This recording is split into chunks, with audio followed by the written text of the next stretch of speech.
नमस्कार विद्यार्थी मित्रांनो, मी प्राध्यापक दत्तात्रय गोडके सध्या सिंहगड इन्स्टिट्यूट ऑफ टेक्नॉलॉजी या एका नामांकित संस्थेमध्ये सध्या काम करत आहे. त्यासोबतच मी जवळपास 60,000 मुलांना आपण 12वी नंतर काय करावं, त्यानंतर आपलं ध्येय कसं गाठावं, त्यासाठी कोणकोणत्या गोष्टी कराव्यात, तरुणाईच्या समोर असणारे जे काही चॅलेंजेस असतील, अपॉर्च्युनिटीज असतील, अशा वेगवेगळ्या विषयावरती मी जवळपास आत्तापर्यंत 60,000 मुलांना किंवा 60,000 विद्यार्थ्यांना जो गायडन्स आहे तो दिलेला आहे. त्यासोबतच जे टेक्निकल गोष्टी आहेत त्या टेक्निकल गोष्टी जर तुम्हाला अजून आमच्याबद्दल जाणून घ्यायचं असेल तर त्यासाठी तुम्ही काय करा की प्रोफेसर दत्तात्रय गोडके म्हणून फेसबुकवरती पेज मिळेल, ते तुम्ही सर्च करू शकताय. किंवा तेही तुम्हाला जर शक्य नाही झालं तर तुम्ही ज्या ज्या प्लॅटफॉर्म्सवरती professor DS Godke professor DS Godke search करा. त्या ठिकाणी तुम्हाला आम्ही ज्या काही गोष्टी इनोव्हेटिव्ह करतो, ज्या तुमच्यासाठी खूप महत्त्वाच्या आहेत आणि तुमच्यासाठी खूप युजफुल अशा आहेत, त्या ज्या गोष्टी आहेत त्या तुम्हाला तिथं मिळू शकतील. आज मी आपणासमोर घेऊन आलोय की आपण आपल्या 12वी नंतर काय करू इच्छिता. आता ही आपण आपल्या 12वी नंतर काय करू इच्छिता ह्याच्या अगोदर आपण एक छोटीशी एक गरुड किंवा बाज किंवा ईगल आपण ज्याला म्हणतो त्याची एक छोटीशी गोष्ट बघूयात, जेणेकरून आपणाला लक्षात येईल की बाबा आपण आपला जो पुढचा पाथ आहे म्हणजेच 12वी नंतर आपण काय करावं हे कसं ठरवता येईल किंवा त्यासाठी तुम्हाला एक थोडंसं हे दिशादर्शक असेल. मित्रांनो, ज्यावेळेस एक मादा गरुड असते ते तिच्या एका पिल्लाला जन्म देते, त्यावेळेस जसा त्याचा जन्म होतो तसाच त्याचा जीव घेणा प्रवासही चालू होतो. जसं ते पिल्लू जन्माला येतं तशी त्याची जी आई आहे त्याला आपल्या पंखामध्ये उचलून घेते आणि ती थेट सरळ उडते आणि वरती जाते आकाशात. आणि ती जवळपास किती किलोमीटर जाते आकाशात? वरती 12 किलोमीटर जाते. आणि हे 12 किलोमीटर अंतर कापण्यासाठी तिला फक्त 7 ते 9 मिनटं जातात. म्हणजे तुम्ही जर सायन्सचे विद्यार्थी असाल तर तुम्ही ते कॅल्क्युलेट करू शकताय की त्या गरुडाचा ताशी वेग किती होता. इव्हन ते आतापर्यंत तुम्ही कॅल्क्युलेटही करत आला असाल. तर एवढ्या स्पीडनं ते 12 किलोमीटर वरती जाते आणि तिथंच त्या पिल्लाचा प्रवास संपत नाही. आता तर खरी त्याची अजून नवीन परीक्षा चालू होते. त्याची जी आई आहे ती त्या 12 किलोमीटरवरून त्याला सोडून देते खाली आणि त्याला सांगते की तू गरुड आहेस आणि जर तुला गरुडासारखं, गरुडाला आपण काय म्हणतो की हवेवरती राज करणारा बेताज बादशाह, ते व्हायचं असेल तर तुला तेवढ्या कठीण प्रयत्नांना किंवा कठीण जे ट्रेनिंग असेल त्याला सामोरंही जावं लागेल. आता ते पिल्लू जे आहे त्याला काहीच कळत नाही. ते 12 किलोमीटरवरनं हवेच्या वेगात खाली येत असते. आता ते किती वेगात खाली येत असते हे आपल्याला कसं काढता येईल तर तुम्ही न्यूटनचा गतिविषयक दुसरा नियम ऑलरेडी शिकला आहात. ते कसं काढता येईल? F=mgh, त्याचा मास किती, अर्थचं ग्रॅव्हिटेशनल फोर्स किती आणि हे जे 12 किलोमीटर डिस्टन्स आहे हे यूज करून तुम्ही ते किती फोर्सनं खाली येतं हे कॅल्क्युलेट करू शकताय. आता ते जसं थोडं थोडं थोडं थोडं थोडं खाली येत जातं आणि ते वरून जवळपास किती किलोमीटर येतं की 7 किलोमीटर खाली येतं. आता हे वरून 7 किलोमीटर खाली आल्यानंतर त्याला कुठं तर जाणीव होती की आपण इतक्या वेगामध्ये खाली कुठंतरी चाललोय आणि ते थोडंसं डोळं उघडण्याचा प्रयत्न करतं. मित्रांनो, तुम्ही इमॅजिन करू शकताय की 12 किलोमीटरवरून ते खाली येते तर त्याचं हवेचं स्पीड इतकं आहे की त्याला त्याचे डोळे उघडताच येत नाहीत, पण तो कंटिन्युअसली खाली पण येतोय. आता त्याचं जे जमिनीला आदळण्याचं डिस्टन्स जे आहे ते थोडंसं कमी झालंय. तो जवळपास काय आलाय की 3 किलोमीटरचं अंतर राहिलंय की ज्यानंतर तो जमिनीवरती आदळणार आहे. त्यावेळेस त्याला थोडंसं कुठंतरी भान येतं की अरे बाबा, आपल्याला पंखही आहेत, त्या पंखाचा आपण काही यूज करू शकतोय का. ते त्याच्या अंगामध्ये जेवढा जीव आहे त्या जीवाच्या काष्टेनं प्रयत्न करतो, पण त्याला त्याचे पंख काय हलवता येत नाहीत. का तर जे हवा आहे बाजूची आणि त्याचं आहे या दोघांचं स्पीड जास्त आहे, त्यामुळे त्याला त्याचे पंख हलवताच येत नाहीत. आणि हा प्रयत्न करण्यामध्ये त्याचं जमिनीपासूनचं अंतर अजून कमी होत चाललंय. आता ते अंतर फक्त 700 ते 800 मीटरच राहिले.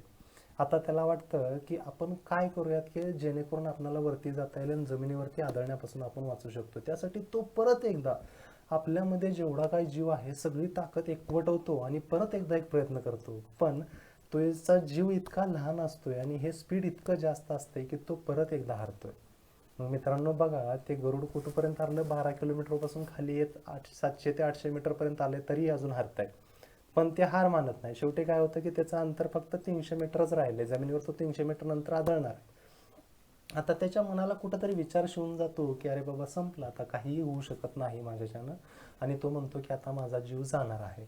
इतक्यात काय होतं की त्याची जी आई आहे ती मादा गरुड येते, त्याला त्याच्या परत पंखामध्ये उचलते आणि परत थेट वरती प्रवास चालू करते आणि परत 7 ते 9 मिनिटात ते कुठं जाऊन पोचते? परत 12 किलोमीटर. परत त्या 12 किलोमीटरपासून त्याला खाली सोडलं जातं आणि तो परत ही प्रॅक्टिस सेम त्याची चालूच असते. आणि हे कुठंपर्यंत होतं मित्रांनो, ह्याची जर ट्रेनिंग तुम्ही बघितली तर किती जीवघेणी ट्रेनिंग आहे. आणि ह्या ट्रेनिंगचा शेवट कधी होतो, जोपर्यंत ते जे गरुडाचं पिल्लू आहे ते उडायला शिकत नाही. जसं ते पिल्लू उडायला शिकतं, मग ह्या ट्रेनिंगचा, एवढ्या हार्ड ट्रेनिंगचा त्याला फायदा काय होतो, तर भविष्यामध्ये ज्यावेळेस हेच गरुडाचं पिल्लू काय करतं की एखादं सावज साधतं. म्हणजे त्याच्या शिकार ज्यावेळेस तो साधतो, ते त्याचं जितकं वजन आहे त्या गरुडाचं, त्याच्या कमीत कमी दुप्पट वजनाचंही सावज तो सहजासहजी उचलून घेऊन जाऊ शकतोय. म्हणजे आपणाला जर एक यथार्थ आपलं जे काय ध्येय असेल ते जर साध्य करायचं असेल, तर त्यासाठी आपणाला आतोनात प्रयत्न हे करावेच लागणार. त्यासाठी कोणताही शॉर्टकट वगैरे नाही आहे मित्रांनो. आता ह्याच्यासोबतच मला सांगा की आपणाला काय करायचं आहे की आपलं जे ध्येय आहे, म्हणजे मला 12वी नंतर जे काय करायचं आहे हे मी आत्तापर्यंत ठरवलं असेल, किंवा ज्या लोकांनी ठरवलेलं नाही आहे, ह्या सेमिनार नंतर माझी तेवढी प्रगल्भ इच्छा आहे, किंवा रादर ही सेमिनार ऐकल्यानंतर तुम्ही प्रत्येकजण तुम्हाला 12वी नंतर आपल्या आयुष्यामध्ये काय करायचं आहे हे नक्कीच ठरवू शकणार, इतकं काय मी तुम्हाला देणार आहे.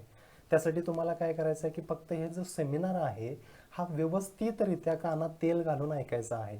ते जर तुम्ही तसं नाही केलं तर हाही बाकी एखाद्या सेमिनारसारखा सेमिनार होईल आणि त्या अंती तुम्हाला काहीच मिळणार नाही. 5-10 मिनिटाचं कुठं तर मोटिवेशन वाटेल, थोडंफार आपण नवीन काहीतरी ऐकलं, नवीन काहीतरी करणार हे वाटेल, पण शेवटी काहीच नसणार आहे. आता मला सांगा, ह्या गरुडाच्या पिल्लाचा प्रवास त्यानं जन्मल्यापासून चालू झाला, पण आपला तो प्रवास आहे तो एक दीर्घकाळ चालणारा प्रवास आहे. त्यामुळे पहिलं हे विसरून जा की मला हे सगळंच्या सगळं आहे सहजासहजी मिळेल. कुठलीही गोष्ट मित्रांनो तुम्हाला सहजासहजी मिळणार नाही. त्यासाठी तुम्हाला कष्ट हे घ्यावेच लागणार आहेत. त्यासाठी तुमची प्रचंड इच्छाशक्ती, प्रचंड मेहनत, ही सगळ्या गोष्टी तुम्हाला कराव्याच लागणार आहेत. ह्यासाठी दुसरा कोणताही ऑप्शन नाही आहे आणि मेहनत करण्याला कोणताही शॉर्टकट वगैरे नसतोच. आता आपल्याला बऱ्याच वेळा लहानपणापासून सांगत आलेत की बाबा एवढं तू कर, की बाबा 10वी पर्यंत गेला तू, एकदा 10वीत तुला चांगले मार्क मिळाले की संपलं, त्यानंतर तुला परत आयुष्यभरामध्ये काहीही लागणार नाही. फक्त 10वी हा तुझा आयुष्याचा टर्निंग पॉईंट आहे. हे ऐकून आपल्याला त्या एजमध्ये बऱ्याचशा गोष्टी लक्षात येत नाहीत आणि आपल्याला वाटतं की ठीक आहे, एवढं एकच वर्ष अभ्यास करायचा आहे ना, आपण करूयात. जसं 10वी संपतं आपण 11वीत जातो, 11वीचा काळ आपला थोडाफार व्यवस्थित जातो. जशी 11वी संपत आली परत ते सगळ्यांचं तुंतुणं चालू होतं. म्हणजे घरातले असतील, आपले पालक म्हणा, त्यानंतर आपले जे प्रोफेसर्स आहेत किंवा आपले पाहुणे रावळे, जिथं कुठं आपण जातो तेवढंच ऐकतो की आता बाळा हे एवढं एकच वर्ष आहे तुझं 12वी, जो आयुष्याचा तुझा टर्निंग पॉईंट आहे. एवढं एक वर्ष अभ्यास केलं की तुझं सगळं काय संपून जाणार आहे. आता हे आपण परत अजून काय करतो की सगळं आपल्या मनाचं जे दडपण आहे ते काढून टाकतो आणि म्हणतो की आता परत एकच वर्ष अभ्यास करायचा आहे, चला करूयात, काय अडचण नाही. परत मी जसं की 12वीचा अभ्यास करून माझी 12वी संपते, त्यानंतर येते की CET. मग परत त्या सगळ्यांचं तुंतुणं चालू होतं की आता झालं बाळा एवढंच. आयुष्यातला खरा जर तुझा टर्निंग पॉईंट कोणता असेल तर ही फक्त CETची परीक्षा आहे. कारण ह्यानंतर तो ठरवू शकतोय की तुला कुठल्या स्ट्रीमला, कुठल्या एरियामध्ये कुठं जाऊन ॲडमिशन घेता येईल. आता हे आपल्याला आमिष दाखवणं किंवा हे एक बाजूला ठेवा, पण मित्रांनो जर खरं आपलं आयुष्य घेतलं तर आयुष्यात आपली प्रत्येक पावलोपावली ही परीक्षा होत राहणार आहे. त्यामुळं ही एक परीक्षा झाली की आपलं आयुष्य संपल, त्यानंतर सगळं काय व्यवस्थित चालेल असं अजिबात नाही. जर तुम्हाला खऱ्या अर्थानं चांगलं आयुष्य जगायचं असेल तर तुम्हाला पावले पावली हे नवीन चॅलेंजेस आले पाहिजेत. नसेल तर आपलं जे लाईफ आहे ते मोनोटोनस होऊन जातं. म्हणजे आपण रोज त्याच गोष्टी करायच्या आणि त्याच गोष्टी करण्यामध्ये आपल्याला जास्त जी मजा आहे ती जास्त मजा मिळणारच नाही.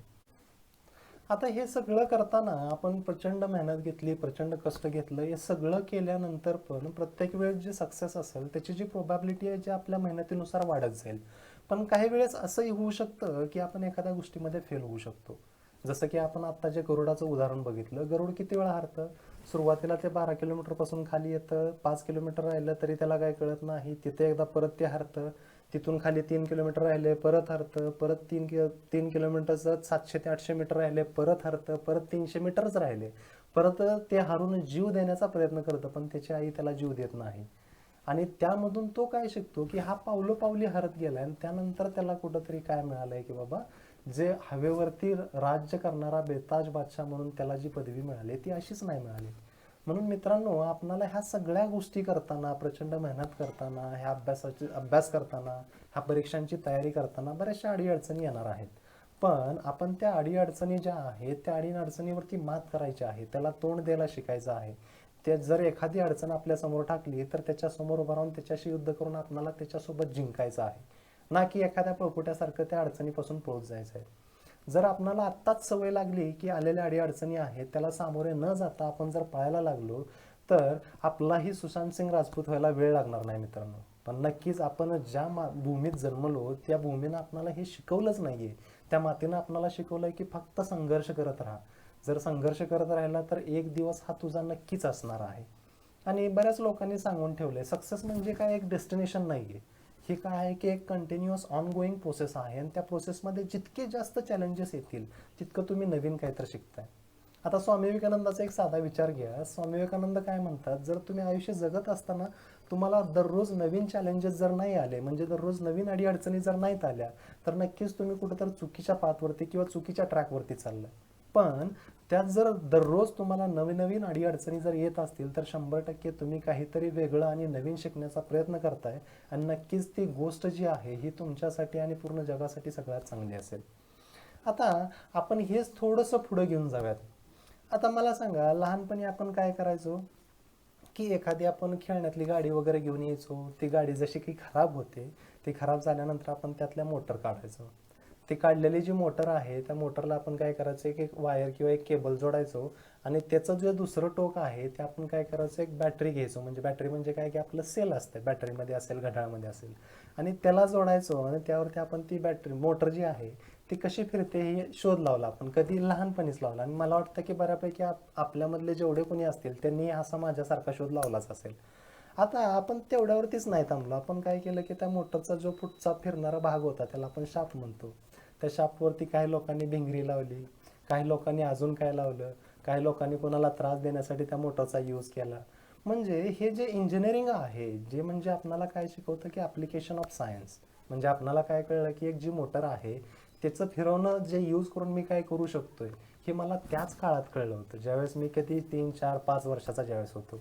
किंवा ठीक आहे, आपण एवढ्या प्रिव्हिलेज फॅमिलीमधनं नाही असा विचार करूयात, निदान आपल्या घरी एक फुटलेलं मडकं तरी होतं.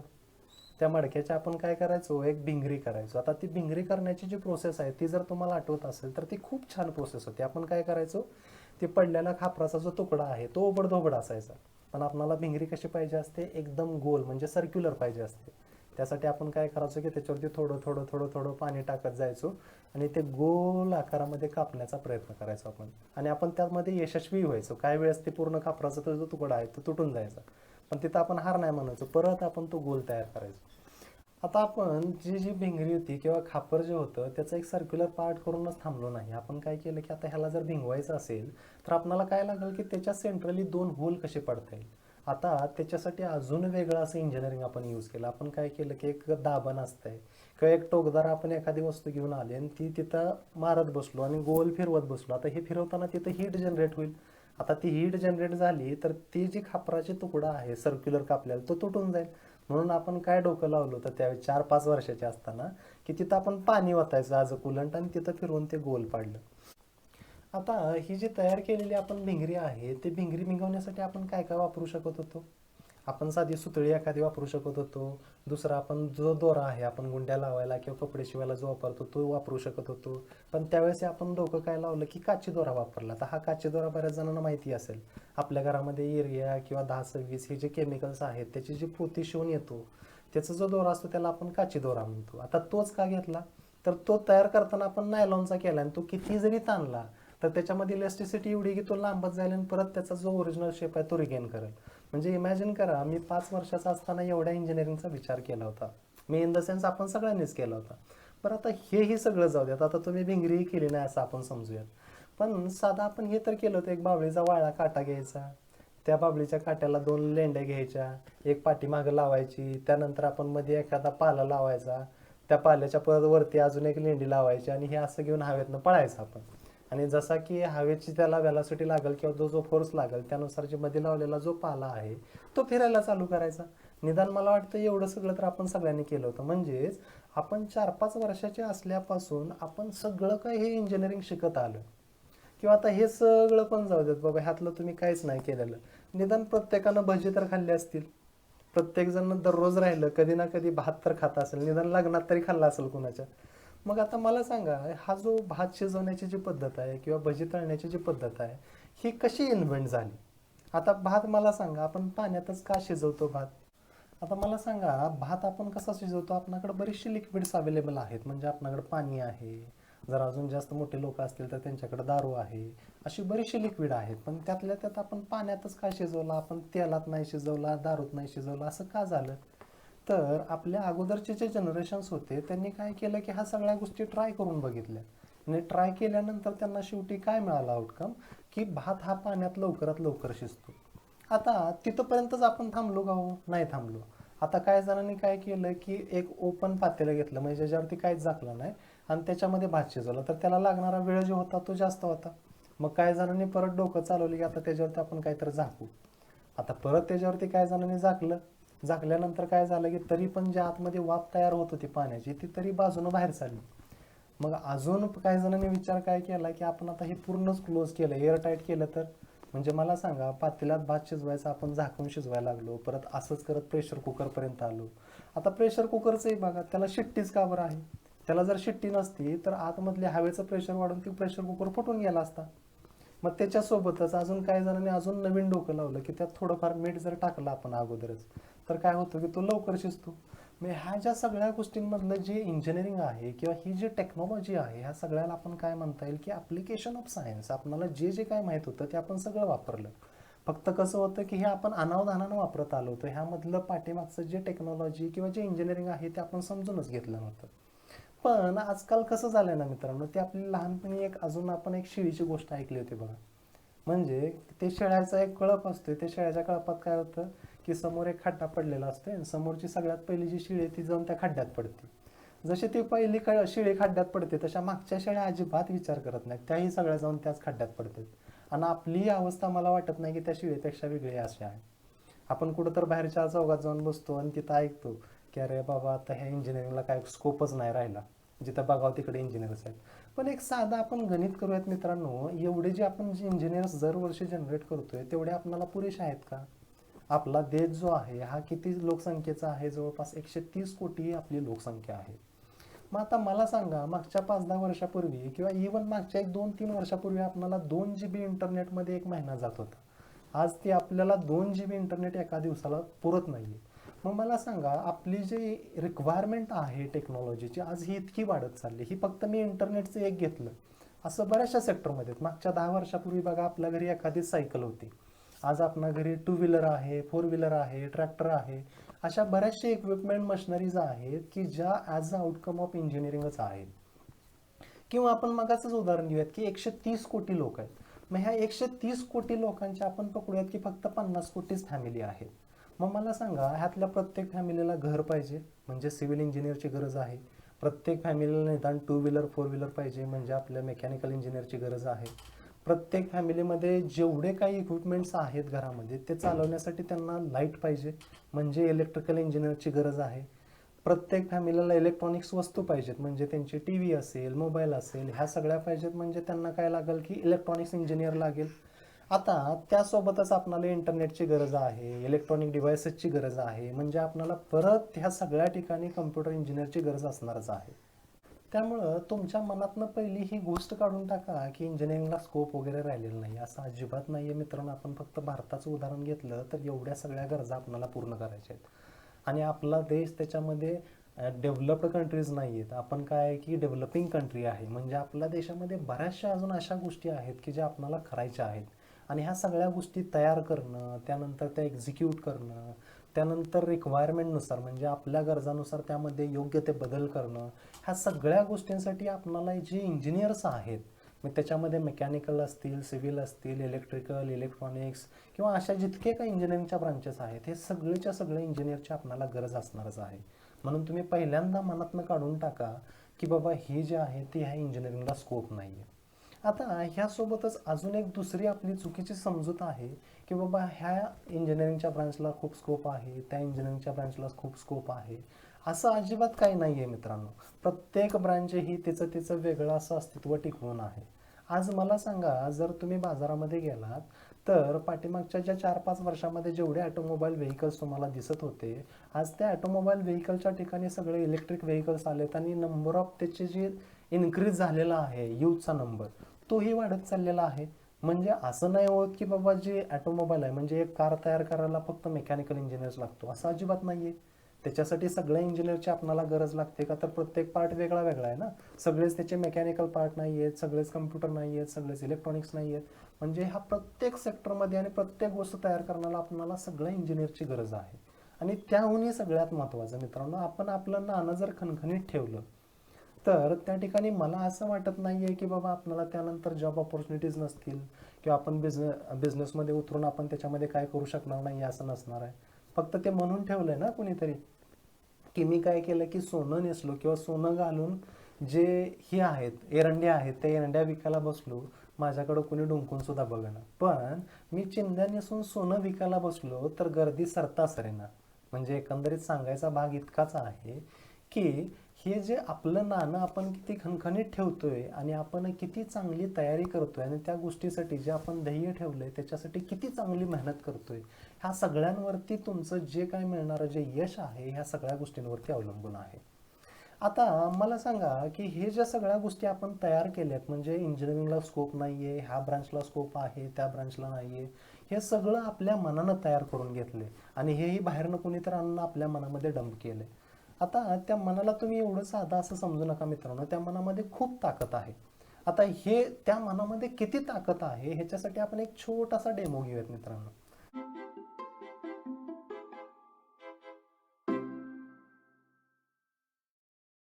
आता तुम्ही काय करायचे की तुमचे हे जे दोन्ही हात आहेत ह्याच्यामधली ही जी लाईन आहे आणि ह्या हाताची ही जी लाईन आहे ही, ह्या दोन्ही लाईन मॅचअप करा आणि जो आपण नमस्ते करतो तो नमस्ते करा. सगळ्यांनी केलाय? आता हे चेक करा की तुमच्या दोन्ही हाताची जी लेंथ आहे ती दोन्ही एकसारखी आहे का? दोन्ही एकमेकांवरती ओव्हरलॅप झालेत का? काही जणांचे झाले नसतील तर ते जगातल्या खूप कमी लोकांमध्ये येतात, कारण जगात ऑलमोस्ट 2.3% लोक अशी आहेत की त्यांचे दोन्ही हात एकमेकाशी कोइन्साइड होत नाही आहेत. आता आपण काय चेक करतोय की एक डेमो बघतोय की आपल्या मनामध्ये किती ताकद आहे. आता हा तुमचा हात असाच ठेवा जो उजवा आहे, डावा हात तुमच्या समोर घ्या आणि समोर घेऊन त्या डाव्या हाताला तुम्हाला इन्स्ट्रक्शन्स द्यायचे आहेत. तर ते इन्स्ट्रक्शन्स काय द्यायचे आहेत, मी माझ्या डाव्या हाताकडे बघतोय तसं तुम्ही पण बघायचं आहे आणि म्हणायचं आहे grow longer, grow longer, grow longer, grow longer and grow longer. आता परत एकदा तुम्हाला त्याच्या दोन रेषा होत्या आपल्या हातावरती, ही आणि ही, ह्या दोन्ही मॅचअप करायच्या आहेत आणि मॅचअप करून आता चेक करायचा आहे की तुमचा जो डावा हात आहे हा तुम्हाला दिसेल की बाबा एक अर्ध्या सेंटीमीटरनं लांब झालेला आहे. चकित झालेत सगळे? मग ह्याच्यावरून तुमच्या लक्षात आलं असेल की अरे बाबा आपल्या मनामध्ये नेमकी ताकद तर आहे किती. म्हणजे तुम्ही जे जे काय तुमच्या मनामध्ये ठरवाल ह्या सगळ्याच्या सगळ्या गोष्टी तुमचं जे फिजिकल वर्ल्ड आहे ह्या फिजिकल वर्ल्डमध्ये एक्झिस्टन्समध्ये येतील. म्हणजेच तुम्हाला ह्या गोष्टी जे बाहेरची लोक आणून तुमच्या मनामध्ये घाण मारतात ते तुम्हाला काढून टाकायची गरज आहे. म्हणजे काय करायचं आहे की बाबा इंजिनिअरिंगला स्कोप नाही आहे, ह्या ब्रांचला स्कोप आहे, त्या ब्रांचला स्कोप आहे, असं अजिबात काही नाही आहे मित्रांनो. सगळ्या ब्रांचला सगळ्या इंजिनिअरिंगला खूप सारा स्कोप आहे आणि त्याच्यावरती तुम्ही ठाम राहा. आता तुमच्या सगळ्यांना पहिल्या प्रश्नाचं उत्तर तर मिळालं असेल की आपण इंजिनिअरिंगला ॲडमिशन किंवा इंजिनिअरिंग ही स्ट्रीम का चूज करायची. आता हे प्रश्नाचं उत्तर तुम्हाला क्लिअर झाल्यानंतर दुसरा प्रश्न आपल्यासमोर उभा टाकतो तो म्हणजे आपण ज्या कॉलेजमध्ये इंजिनिअरिंगला ॲडमिशन घेणार आहोत ते कॉलेज आपण कसं निवडायचं. तर काय थोड्याफार 2-4 ज्या गोष्टी आहेत त्यामधल्या फक्त मी 2 महत्त्वाच्या गोष्टी तुम्हाला सांगणार आहे. जनरली तुम्ही कोणकोणत्या गोष्टी बघितल्या पाहिजेत, ते कॉलेज किती जुनं आहे, त्याचं रेप्युटेशन चांगलं आहे का, त्या कॉलेजमध्ये इन्फ्रास्ट्रक्चर कसं आहे, फॅकल्टी प्रोफाईल कशा आहेत, त्यानंतर स्पोर्ट्सच्या फॅसिलिटीज किती आहेत, बाकीचा जो करिक्युलर एक्स्ट्रा करिक्युलर ॲक्टिव्हिटी मुलांना करण्यासाठी किती वाव दिला जातो, ह्या सर्वसाधारण गोष्टी आहेत. त्यामधल्या तुम्हाला 2 गोष्टी प्रकर्षानं चेक करायच्या आहेत. त्या म्हणजे त्यातली पहिली गोष्ट आहे की त्या कॉलेजला किंवा त्या संस्थेला NBA national board of accreditation आणि दुसरं NAAC ह्या दोन्हींमधल्या कुठल्या संस्थेचं ॲक्रेडिटेशन त्या संस्थेला मिळालेलं आहे. ह्या दोन्हींमधल्या कमीत कमी एका ऑर्गनायझेशनचं ॲक्रेडिटेशन त्या संस्थेला पाहिजे. आता हे का गरजेचं आहे, तर गव्हर्नमेंटने ह्या सगळ्या संस्थांना जे इंजिनिअरिंग कॉलेजेस असतील किंवा बाकीचेही आहेत ह्या प्रत्येकाला काय केलं आहे की एक मुदत घालून दिली की येणाऱ्या 3 वर्षाच्या काळामध्ये त्या प्रत्येकानं त्यांचं NBA किंवा नॅकचं नामांकन जे आहे ते मानांकन करून घ्यायचं आहे.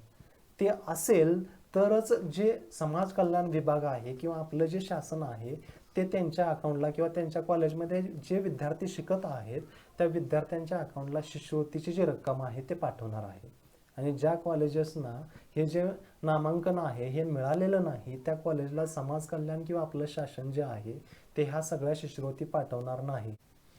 आता आपण जी संस्था निवडलेली आहे त्या संस्थेमध्ये आपण काय काय बघावं, ह्यामधला एक भाग जो आहे तो आपण NBA आणि NAC ह्या दोन्ही संस्थांचं नामांकन जे आहे ते आपण बघितलं. आता दुसरा जो प्रश्न उभा टाकतो किंवा दुसरा जो प्रश्न आहे किंवा दुसरी जी बाजू आहे जी आपल्याला बघायची आहे ती कोणती, की ते जो कॉलेज किती जुनं आणि किती रेप्युटेड आहे.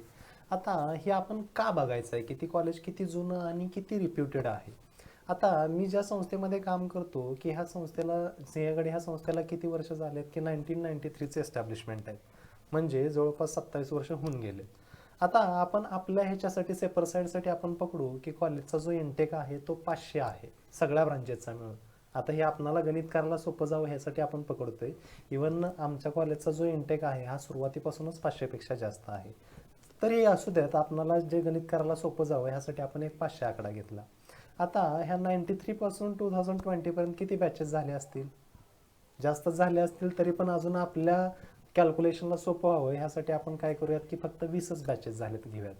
म्हणजे जर वर्षी 500 मुलं बाहेर पडलेत असे किती 20 वर्ष, म्हणजे किती झाले 20 गुणिले 5 किती झाले 10,000 विद्यार्थी, म्हणजे 10,000 ॲल्युमिनी हे मार्केटमध्ये सध्या जॉब करतात. आता हे जे मुलं किती बाहेर पडलेत त्या कॉलेजमधून त्याचा आपल्याला काय बेनिफिट होणार आहे. उद्या आपल्यापैकी बऱ्याच जणांनी जे इंजिनिअरिंगला ॲडमिशन घेणार आहेत ह्यातल्या बहुधा विद्यार्थ्यांनी काय ठरवलं आहे की जे मी फायनल इयरला असेन किंवा ज्यावेळेस माझं फायनल इयर कंप्लीट होईल त्यावेळेस आमच्याकडं काय असेल की एखादा जॉब असेल. असं जरुरी नाही आहे की प्रत्येकानं इंजिनिअरिंग नंतर जॉबच करावा, पण बहुतांशी आपल्यामधले जे विद्यार्थी आहेत त्यांचा हा एक विचार असेल की आपण आपली इंजिनिअरिंग झाल्यानंतर जॉब करावा आणि आपली जी फॅमिली आहे किंवा आपलं जे कुटुंब आहे त्या कुटुंबाचे जी सुधारणा आपल्याला करायची त्याच्यामध्ये आपलाही हातभार लावावा.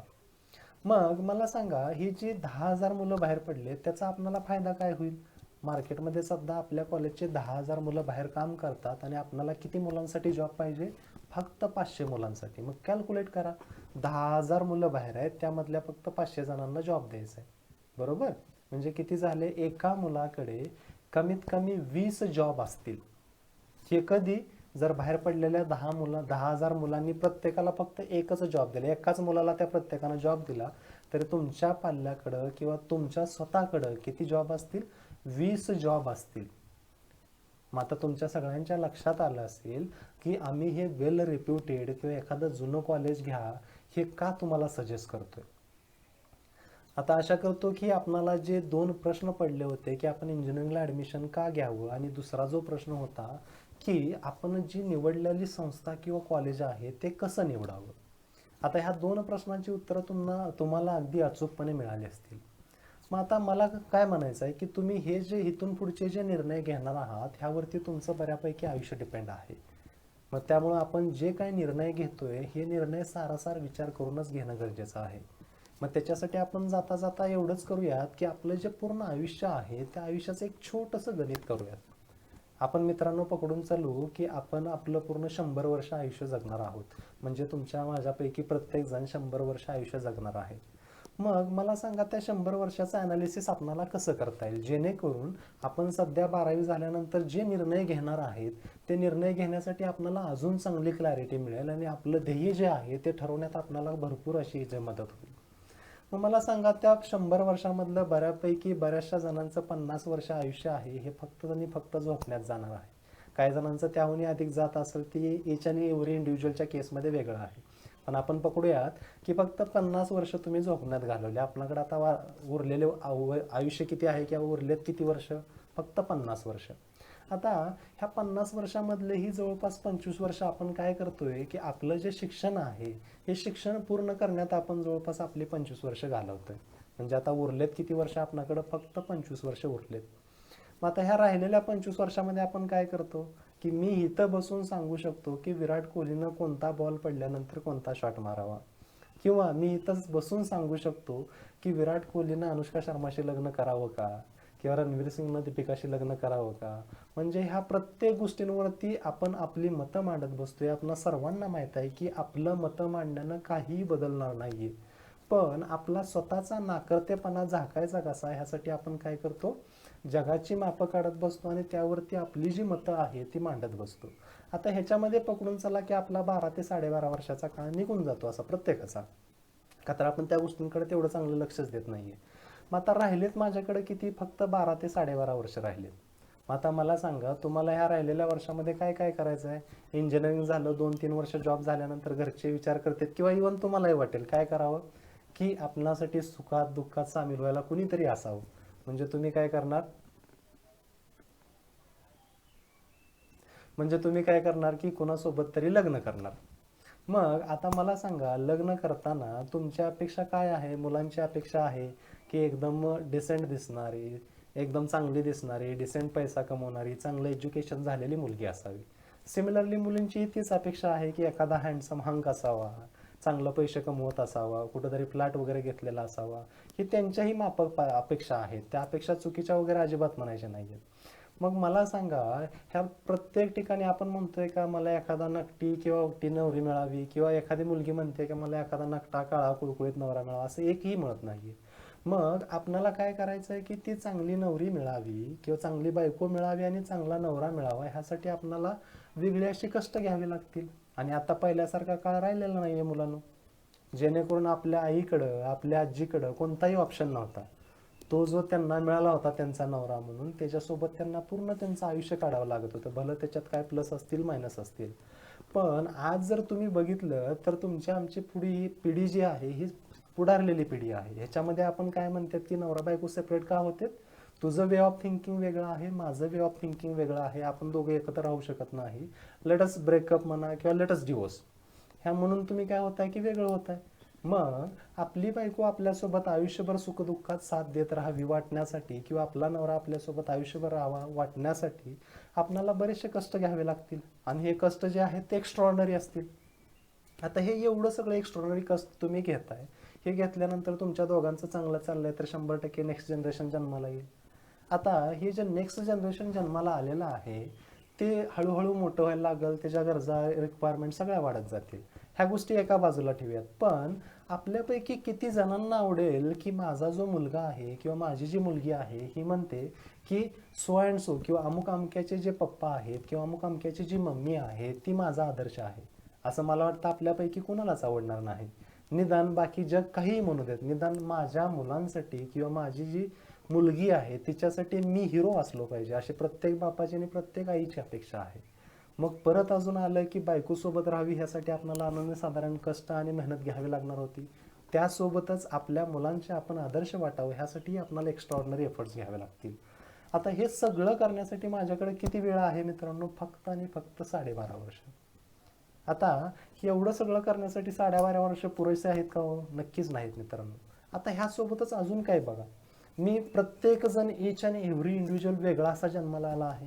म्हणजे माझ्या काहीतरी इच्छा अपेक्षा आहेत की मी ठरवतो की माझं ड्रीम आहे की माझ्याकडे ही कार असावी, किंवा बाबा मला ह्या सिरीजमधला हा फोन पाहिजे, ह्या सिरीजमधला हा लॅपटॉप पाहिजे. म्हणजे ह्या मी काय नीड सांगितलं, किंवा तुमचे जे ड्रीम्स आहेत हे काय मटेरियलिस्टिकच असतील असं नाही आहे, काही जणांचे वेगळे असू शकते त्यापेक्षा. मग ह्यावरती तुम्ही कधी काम करणार, त्यासाठी तुमच्याकडे वेळ कुठं आहे, हा वेळच नाही आहे तुमच्याकडे. पण आता हे सगळंही जाऊ देत आपण एक साधा विचार करा की 100 वर्ष आपण ज्या समाजामध्ये जगणार आहे ह्या समाजानं आपल्याला बऱ्याचशा चांगल्या वाईट गोष्टी दिल्यात. वाईट गोष्टी थोडा वेळ सोडून द्या किंवा बाजूला ठेवा, पण ज्या चांगल्या गोष्टी आपल्याला समाजानं दिल्या आहेत ती आपण काहीतरी त्याचा मोबदला म्हणून समाजाला रिटर्नमध्ये काहीतरी देणं गरजेचं आहे. ते आपण कधी देणार आहे.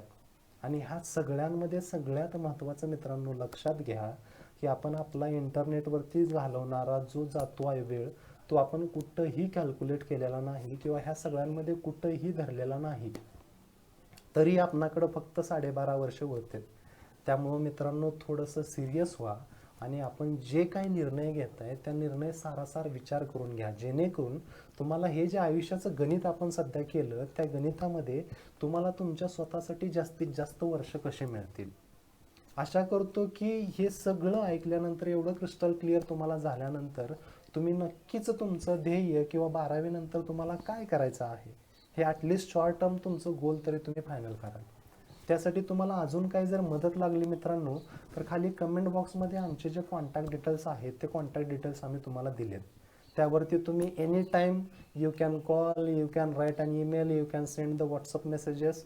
जे तुम्हाला प्रेफरेबल वाटेल मित्रांनो, की जे तुमच्यानं शक्य होईल ते मीडियम तुम्ही यूज करू शकता आणि आमच्यापर्यंत पोहोचू शकता. आम्हाला तो अत्यानंद होईल की आम्ही तुमच्या मदतीला कसं काय येऊ शकतो.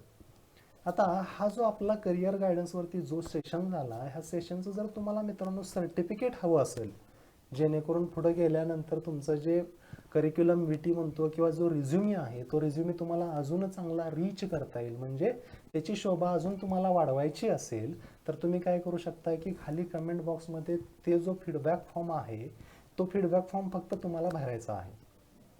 त्या फीडबॅक फॉर्ममध्ये विशेष असं काहीही असणार नाही आहे, फक्त तुम्ही हा पूर्ण सेशन अटेंड केला आहे, तुमचं नाव काय असेल इतकंच अपेक्षित आहे. तो फीडबॅक फॉर्म भरा. तुम्हाला हे जे तुम्ही करिअर गायडन्सचा सेशन अटेंड केला ह्याचं तुम्हाला एक डिजिटल सर्टिफिकेट पण मिळून जाईल, जेणेकरून तुमचा पुढचा जो प्रवास आहे तो अजून सुखकर करता येईल. शेवटी एवढंच म्हणेन की आपणाला ह्या करिअर गायडन्सचा जो सेशन होता हा आपणा सर्वांना कसा वाटला हे खाली कमेंट बॉक्समध्ये लिहून आम्हाला नक्की कळवा आणि आपल्या मित्रांपर्यंत पोचवायलाही मदत करा, जेणेकरून तुम्हाला जे काही प्रश्न पडतात, जे प्रश्नांची उत्तर आता आपण सगळ्यांनी डिस्कस केली, हे सगळे प्रश्न आपल्या मित्रांनाही पडतात. आणि आता सध्या जे आहे ते डिजिटल युग आहे, म्हणजे आपण काय करू शकतोय, जास्तीत जास्त लोकांपर्यंत व्हर्च्युअली पोहोचू शकतोय.